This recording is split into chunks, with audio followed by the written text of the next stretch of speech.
প্রেগনেন্সির নবম মাসে শিশুর নড়াচড়া কেমন হলে বুঝবেন যে শিশু স্বাভাবিক আছে। নবম মাসে যদি শিশুর নড়াচড়া কম হয় তবে বেশিরভাগ বাবা মায়ের ক্ষেত্রে আতঙ্কিত হওয়া স্বাভাবিক।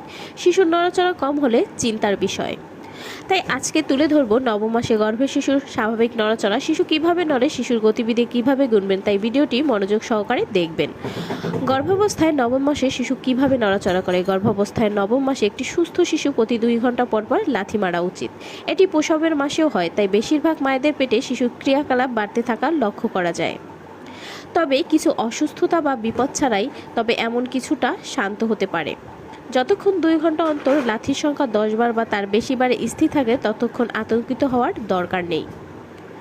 যদি আপনার শিশু পর্যাপ্ত পরিমাণে নড়াচড়া না করে তবে আপনার ডাক্তারের সাথে পরামর্শ করুন, যাতে তিনি একটা আল্ট্রাসাউন্ড এবং আপনার শিশুর স্বাস্থ্য পরীক্ষা করতে পারে। নবম মাসে শিশুর স্বাভাবিক আন্দোলন হিসেবে কি বিবেচনা করা হয়? নবম মাসে শিশুর নড়াচড়া বা আন্দোলন স্বাভাবিক, এমনকি প্রসব সময়ের যন্ত্রণায়ও সময়। এই সময় শিশুর জন্য সাধারণ গতিবিধিগুলো নির্ধারণ করা শক্ত হতে পারে। আপনি যদি আপনার শিশুর সাধারণ নড়াচড়ার তুলনায় খুব কম নড়াচড়া বা পেটে তীব্র ব্যথা অনুভব করেন, তবে কিছু একটা ভুল হচ্ছে বা খারাপ কিছু হচ্ছে বলে ইঙ্গিত দিতে পারে। আপনার শিশুর গতিবিধির প্রবণতাগুলি লক্ষ্য করতে দিনে কয়েক ঘন্টা ব্যয় করা ভালো। যাতে শিশুর আন্দোলনটি এখন আলাদা করে অনুভব হয়, তখন আপনি শনাক্ত করতে পারেন। এবার চলুন জেনে নেই কখন কিভাবে শিশুর গতিবিধি গণনা করতে হবে। দিনের শেষে যদি লাথির গণনা প্রতি 2 ঘন্টা অন্তর 10 বারের মতো হয় তবে আপনার শিশু সম্ভবত নিরাপদ। আপনার শিশু লাথি গণনা করা আপনার শিশুর গতিবিধি গণনা করার একমাত্র উপায় নয়। কাগজের টুকরোতে ভ্রূণের প্রতিটি গতিবিধির মধ্যে সময়ের ব্যবধানে একটি রেকর্ড রাখুন। দিনের শেষে যদি প্রতি গতিবিধি গড়ে প্রতি 2 ঘন্টায় 10 বার গণনা করা হয় তবে একটি স্বাস্থ্যকর লক্ষণ। দিনের কয়েক ঘন্টা ধরে এটি চার্ট তৈরি করুন এবং প্রতিটি আন্দোলন চিহ্নিত করুন। যে লাথি, ঘুষি বা অন্য কোনো আন্দোলন যাই হোক না কেন, এর পাশে 1 থেকে 10-এর মধ্যে র্যাঙ্ক করে শিশুর চলন শক্তিগুলো সূচক তৈরি করুন। যদি নড়াচড়াগুলি ধারাবাহিকভাবে 4 র্যাঙ্কের নিচে হয় তবে চিকিৎসকের পরামর্শ নিন। আপনার শিশুটি যে সময় নড়াচড়া করে যেদিকে লক্ষ্য রাখুন। শিশুদের সাধারণত বেশিরভাগ প্রাপ্তবয়স্কদের মতোই প্যাটার্ন থাকে।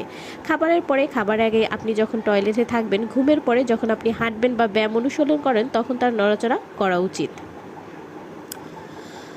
নিশ্চিত করুন যে আপনি এই নির্দেশনগুলি নোট করেছেন। যদি চলাচল স্বাভাবিক থেকে অনেক দেরিতে হয়ে থাকে আপনি আপনার ডাক্তারের সাথে কথা বলুন।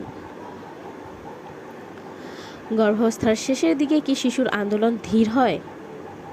যতক্ষণ আপনার শিশু প্রতি 2 ঘন্টায় অন্তত 10 বারের বেশি সময় নড়ে তবে চিন্তার কোনো কারণ নেই। যদি আপনার শিশুর গতিবিধি আগের মাসগুলির তুলনায় উল্লেখযোগ্যভাবে কম হয়, তবে প্রতি 120 মিনিটে 10 বারের কম আন্দোলন থাকলে তাহলে দ্রুত চিকিৎসকের পরামর্শ নিন। যখন আপনার গর্ভাবস্থা তার শেষ প্রান্তে আসে তখন আপনার শিশুর স্বাস্থ্যের সাথে সবসময় নিরাপদ থাকা ভালো। যদি আপনি কিছু অস্বাভাবিক অনুভব করেন তবে দয়া করে আপনার ডাক্তারের সাহায্য নিন। শিশুর নড়াচড়া খুবই গুরুত্বপূর্ণ। আপনাদের কবেকার ডেলিভারি ডেট অবশ্যই কমেন্ট করে জানাবেন। আরও ভিডিও পেতে পেজটি ফলো দিয়ে পাশেই থাকবেন। Thanks for watching.